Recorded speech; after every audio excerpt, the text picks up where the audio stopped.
Oh, the joy of felling, sawing, and milling your own lumber. It brings a sense of completeness to a project. The journey from an acorn to a sapling to a full-on tree, then eventually the saw into the shop.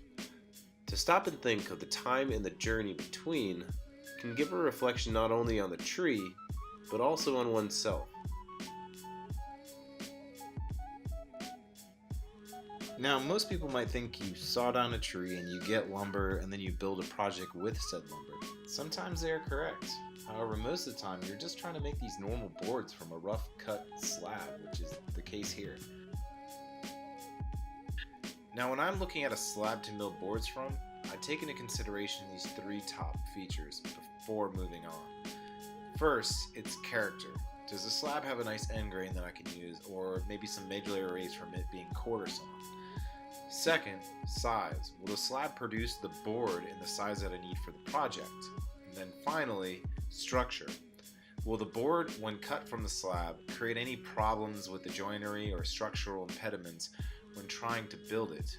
For example, knots, checks, or rotting wood, as well as how much the wood will move, i.e. straight grain, which would equal less movement, versus something like a cathedral grain, which would have a significant movement out over the seasons.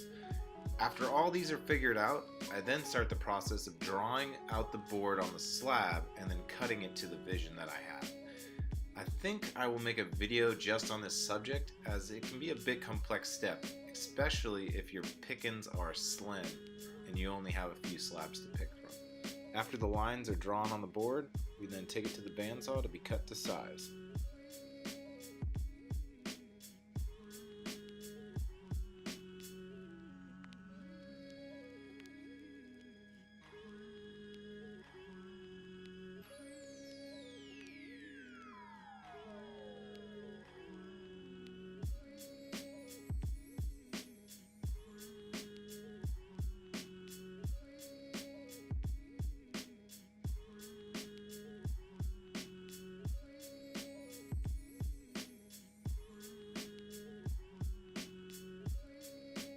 Now, I'm not going to show you all the milling I performed for the frame, as it usually is a video in itself.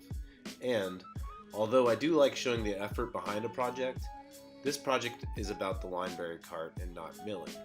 So for right now, I'm just going to show the process for milling a couple boards, but not all of them. If you'd like a good milling video, let me know in the comments and I'll make one just on slab to board milling.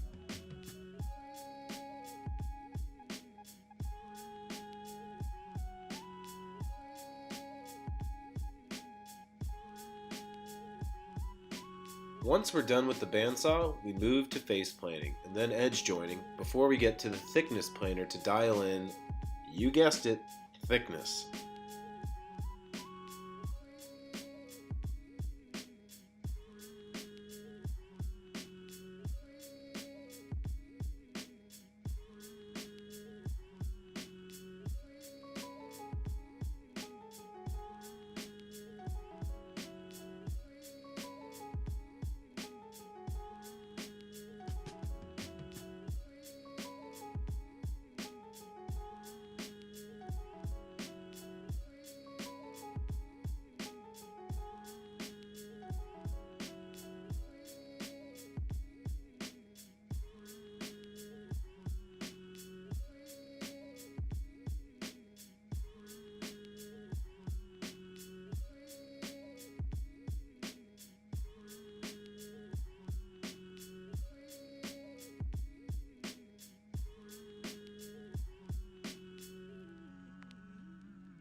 Now, it's a good idea to let your board sit for a couple of days, a week if you have time, to get acclimated to your shop. Once the boards are ready to go, I then check for flatness, and then if all's good, I jump right into cutting to size. Here's a really important note.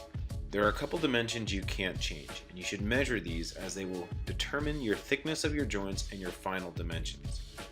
First, the width of your coffee table can't be changed, as it needs to fit inside of the big caster wheels. So measure this first before doing any final cutting, and be sure to double check your math, as this can really mess up your final design. Finally, the thickness of the boards matter as you need them to fit in between the big caster wheel and the mounting bracket for the axle, so be sure to check this size as well.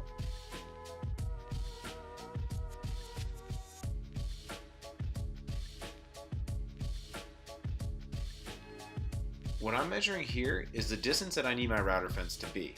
Basically, the math here is the thickness of the board needed to fit into the rabbet, plus the amount my router plate adds before cutting into the board. Now it's just a matter of setting up your fence, which for me was an old piece of cutoff that was flat, and clamped it down to the line I just drew. Now it's time to set up your router depth. This is just a transfer from the board thickness that will go into the rabbet. For us, this is just the thickness of the shorter board. Here's a pro tip.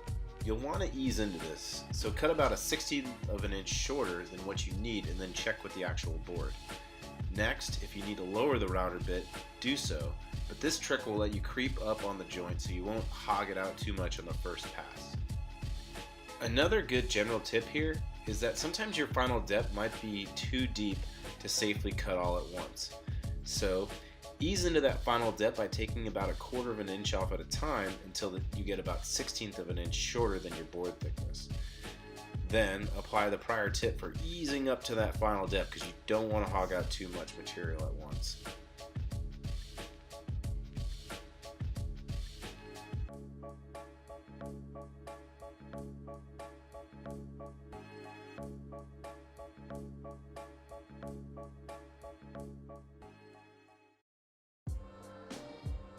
Next step in the frame building is nailing it all together. Just to say it again, this is a semi-restore, so I'm not nailing it back as if it was from the factory, as I don't really need it to hold a tank. Maybe just a book on tanks, but that's about it. So my two main concerns with the nails are this. 1, does it look good? And 2, is it not falling apart? If those two objectives are met, then we are all good. I start the process by drilling out the pilot holes for where the nails will go. Begin by clamping everything in place and measure down from the top where you think the nails will look good and functions well. I think I was about around 1 1/4 inches down on both sides. In addition, I think the nails I used here were a bit hefty for the project. They were 16D nails, and hammering them in, I thought I was going to split the wood. So make sure your holes that you drill are wide enough or you'll end up splitting the end of the board when hammering it in.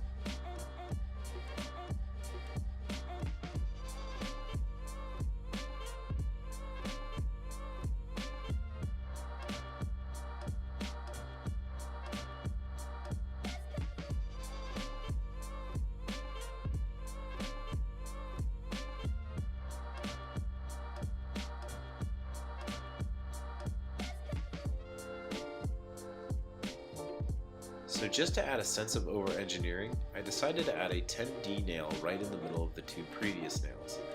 This gets me over-engineering prowess and metal wasting 101 greatness. Achievement unlocked. Also, I just eyeballed where this nail was going, as I knew it was going to be mostly covered by the corner brackets anyway. After all that, the frame is done and you're ready to build the top.